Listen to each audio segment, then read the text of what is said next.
दोस्तों, हम सब ये सोचते होंगे कि बचपन ही अच्छा था, ना कोई टेंशन, ना किसी तरह का डर। लेकिन धीरे धीरे पता नहीं दोस्तों कब हम बचपन चला गया और स्कूल में पहुंच गए। फिर सुबह जल्दी उठो, किताबों का बोझ, टीचर की मार और ज़्यादा ज़्यादा टीचर के घर के लिए भी बोझ, यानी होमवर्क के रूप में हमारे ऊपर टांग देते थे। एग्ज़ाम के समय मार्क्स का डर, या हमारी इमेज घर वालों के सामने बिल्कुल एक्चुअल रूप में आ जाती थी। वो कैसे? क्योंकि मोस्टली माँ बाप अपने बच्चों की स्कूल पोजीशन के बारे में अननोन ही रहते हैं। फादर काम में बिजी रहते हैं और मदर गपशप में या घर के काम में। लेकिन रिजल्ट ही हमारी पोल खोल देता है कि हम स्कूल में कैसे हैं। स्कूल ख़त्म, या यूं कह लें कि कॉलेज ख़त्म। अब क्या करें? माँ बाप कहेंगे कि अब क्या करेगा? हम कहेंगे सरकारी नौकरी लगूंगा। माँ बाप कहेंगे ठीक है। मैं कहूँगा कोचिंग लूँगा। वो कहेंगे ये भी ठीक है। लेकिन 2-3 साल बीत गए, भाई साहब का नंबर नहीं लगा कहीं भी। वो कहेगा माँ बाप को, इसमें मैं दो नंबर से रह गया, इसमें मैं 1 नंबर से रह गया। अब माँ बाप को क्या पता, वो अपने बिजी हैं। माँ भी कहेगी ठीक है बेटे, कोई बात नहीं, अब 1 नंबर से रह गया। अगले बाप थोड़ा सा देखेगा माँ की तरफ और बोलेगा, वो भी हाँ भर देगा, चलो ठीक। अब उनको एक्चुअल में पता भी नहीं है क्योंकि वो अपने शेड्यूल में बिजी है। या फिर मोस्टली हम देखते हैं कि हम मिडिल क्लास आदमी हैं, हमारे जो पेरेंट्स होते हैं वो ना नॉलेज भी नहीं होती कि किस वजह से बच्चा रह रहा है, कि वो एक्चुअल में कुछ मेहनत कर भी रहा है या नहीं करा। एक बार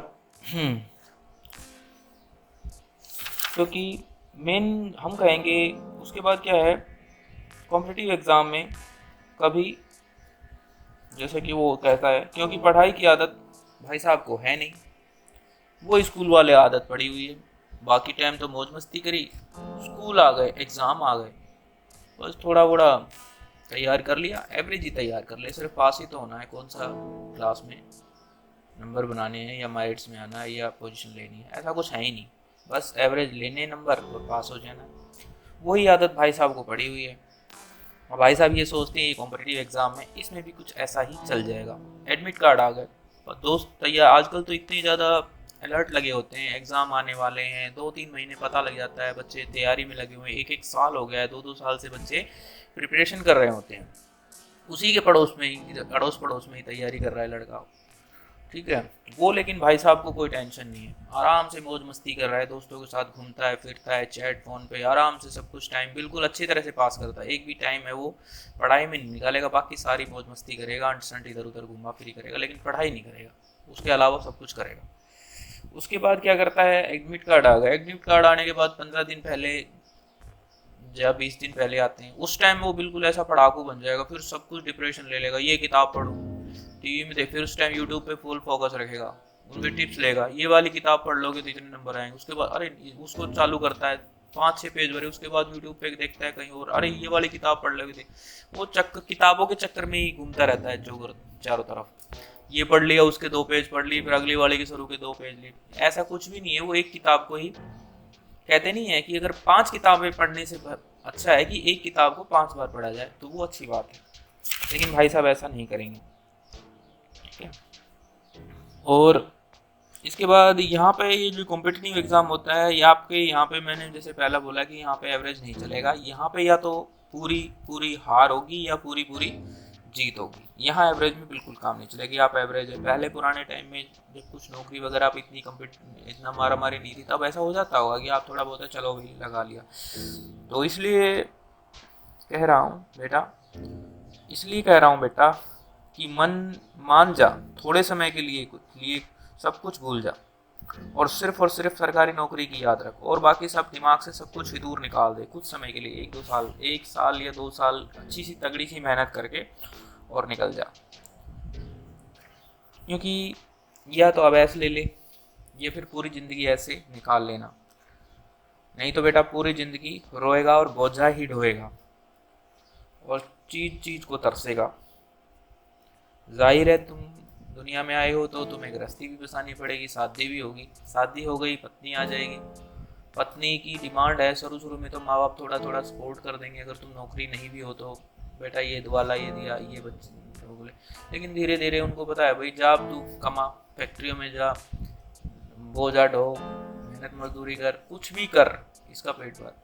अब जो नई नई बहू आई है उसकी डिमांड भी तो होती है, कहीं मार्केट में घूमने के लिए चल गई, ये चीज़ें लेनी है, ये खाना है, ये पीना है। दुनिया पड़ोस हमारी, वो उसका पति तो डॉक्टर है, उसका पति इंजीनियर है, या उसका पति टीचर है, या कुछ भी है, मतलब अच्छी सरकारी पोजीशन पे है, या प्राइवेट भी है तो अच्छे पैसे लेता है। तो वो देखती है उसकी, वो तो ऐसा सूट पहनती है, वो तो ये लाते हैं, वो तो वो उस चीज़ की औरत तो करेगी। औरत क्या करे, औरत की क्या गलती है बताओ? उसने तो आपके घर आ गई, अपने परिवार को छोड़ के आ गई, आपका घर बसा लिया, उसकी क्या गलती है? उसकी ख्वाहिशों को अपने अपने साथ साथ आप उसकी ख्वाहिशों का भी दम घोट रहे हो। ठीक है, बात यहीं पे ख़त्म नहीं होती। पत्नी हो गई, बच्चे हो जाए, सबसे पहले बच्चा। अब जब तक बच्चा कुछ समझ नहीं रहा तब तक ठीक है, आप उसको कैसे भी एडजस्ट कर लो, वो मान लेगा। लेकिन जैसे जैसे वो बड़ा होगा उसके बाद उसकी डिमांड बाजार में लेकर, पापा मैं वो चीज़ लूँगा। रोहित के पास है, उसके पड़ोस का ही लड़का जो मैं बता रहा था, उसके पास है टीचर से, उसका लड़का। और उसको बच्चे को थोड़ी पता है ये कॉस्टली, हम इस चीज़ को अफोर्ड कर सकते हैं नहीं, इस चीज़ की कीमत हमारी इतनी महंगी है तो हमारा पापा इसको दिला सकते नहीं। आपको बच्चे को भी ये कह के टालना पड़ेगा कि बेटा अब नहीं, अगले बार, नेक्स्ट मंथ ले लेंगे।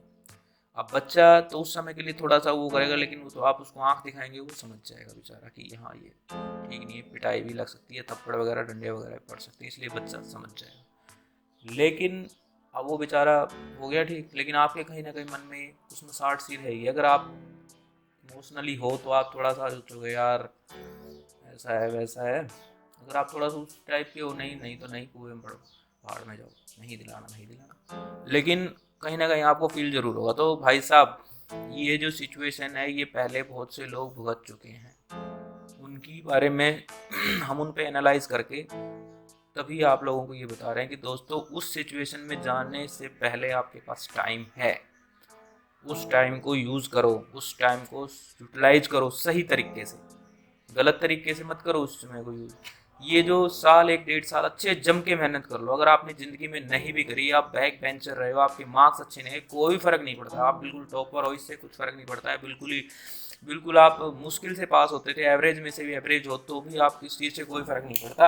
आप जम के मेहनत करो, साल भर मेहनत करो, क्योंकि जो ये कम्पिटिटिव एग्जाम का जो सिलेबस होता है, अगर ये इतना आसान होता है, अगर आप इसमें अच्छे से मेहनत कर लोगे साल भर, नोट्स वगैरह जो भी चीज़ आपको कोचिंग सेंटर वगैरह से प्रोवाइड किया जाती है वो, क्योंकि आपकी वो पूरी प्रिपरेशन कराते हैं, प्रिपरेशन ऐसे करते हैं पूरा एक तरह से, उनके पास सब कुछ सिलेबस का एक सीक्वेंस बना होता है, ये पढ़ो कोचिंग, फिर उसके बाद आप वहाँ पढ़ने के बाद आपको आदत पड़ जाती है, आपको मज़ा आने लग जाता है। और जब आपको मज़ा आने लग जाता है तो समझ लो आपकी लाइफ बननी स्टार्ट हो गई।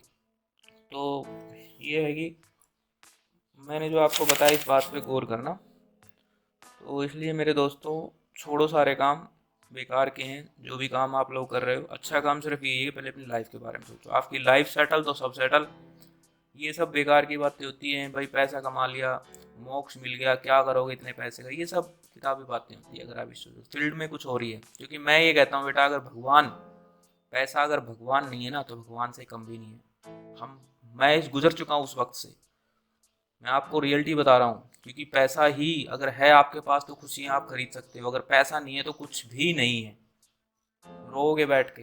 हकीकत बता रहा हूँ, अभी मेहनत कर लो, जम के मेहनत कर लो, ये साल 2 साल अच्छे जम के मेहनत कर लो। क्योंकि मैं ये कहता हूँ कि इस टाइप की मोटिवेशन कोई नहीं देता, सब बेला नहीं, एक्चुअल बोल रहा हूँ मैं, बिल्कुल हकीकत है ये। दोस्तों, साल भर, साल 1.5 साल 2 साल जम के मेहनत कर लो, जोर लगा दो, आप में पूरा है।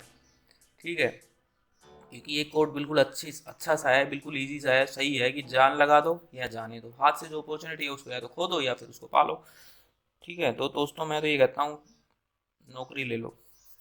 क्योंकि आज तुम अगर नौकरी को टाल रहे हो ना तो कल वो तुम्हें टाल देगी, ज़िंदगी बर्बाद हो जाएगी बेटा। तुम समय के साथ खेल रहे हो, कल तुम्हारे साथ समय खेलेगा और कुछ नहीं बचेगा सिर्फ धक्के खाने के अलावा। सिर्फ अपनी जो ख्वाहिश है उनको मारते रहना, और जैसे एक जानवर जी रहा है बस रोटी खाते रहो, वो भी टुकड़ों पे पलने से ही। क्योंकि खुद सेल्फ इंडिपेंडेंट पढ़ो। ठीक है, आपके माता पिता अगर भाई सपोर्ट कर रहे हैं तो वो थोड़े दिन के लिए सपोर्ट करेंगे, लेकिन वो एक जानवर वाली ज़िंदगी, टुकड़े फेंक दिए, खाना खा लिया, ठीक है वो, लेकिन अपने इंडिपेंडेंटली आपको कुछ पैसे दे दिए, फिर वो हिसाब भी मान लेते, अरे वो कल तो दिए थे तेरे को पैसे, कहाँ गए? लेकिन आपके खुद के जो पैसे हैं उनका कोई हिसाब नहीं मांगता आपसे।